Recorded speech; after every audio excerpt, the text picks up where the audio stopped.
C'est officiel, le Comité national de 9e jeu de la francophonie a inauguré ce mercredi 15 juillet 2020 son siège national. Tout a commencé par la remise des clés, le dévoilement de l'enseigne lumineuse. Ensuite, le ministre d'État en charge de la francophonie, également président du Comité national de jeu, Maître Pépin Guillaume-Manjolo, a procédé à la coupure du ruban symbolique.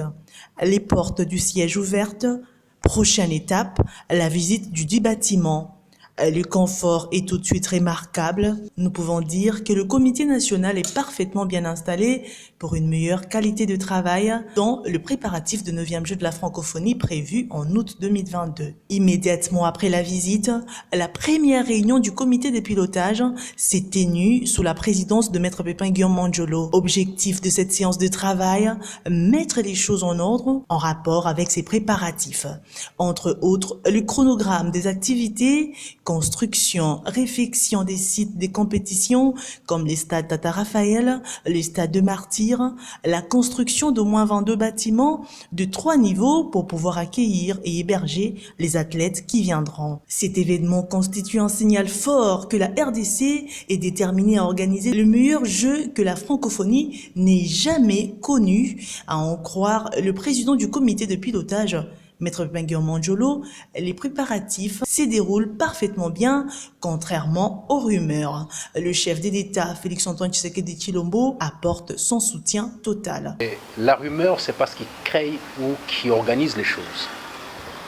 Nous sommes rendus sur le site du stade Tata Raphaël pour évaluer la possibilité d'ériger les villages et ses annexes là-bas. Tous les comités étaient présents. Tous les ministres concernés directement étaient présents. Partant, seuls ces ministres-là, ensemble avec moi-même, devront communiquer s'il y a changement ou pas. C'est un cahier de charge qui nous a été fixé et les dispositions étatiques du gouvernement peuvent être modifiées un jour ou l'autre. Ça se discute entre nous. Aucune autre personne n'a autorité, à part les ministres eux-mêmes, au sein du comité des jeux, seule institution, structure habilitée à pouvoir communiquer sur la situation.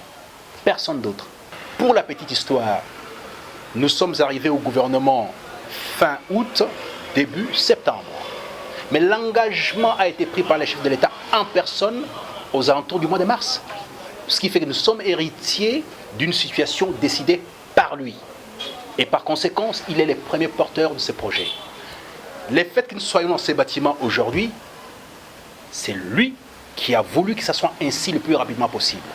Le fait qu'on garde encore les jeux alors que beaucoup se sont battus pour que ça parte ailleurs, c'est aussi lui qui a fait en sorte qu'on puisse l'avoir ici en RDC. Une cérémonie haute en couleurs qui a connu la participation de tous les membres du comité national de jeux de la francophonie, les comités de pilotage conduits par son président, les comités exécutifs conduits par les commissaires exécutifs, la représentante du chef de l'État en matière de la francophonie, les directeurs de cabinet adjoints du Premier ministre en charge des questions sociales, culturelles et sportives.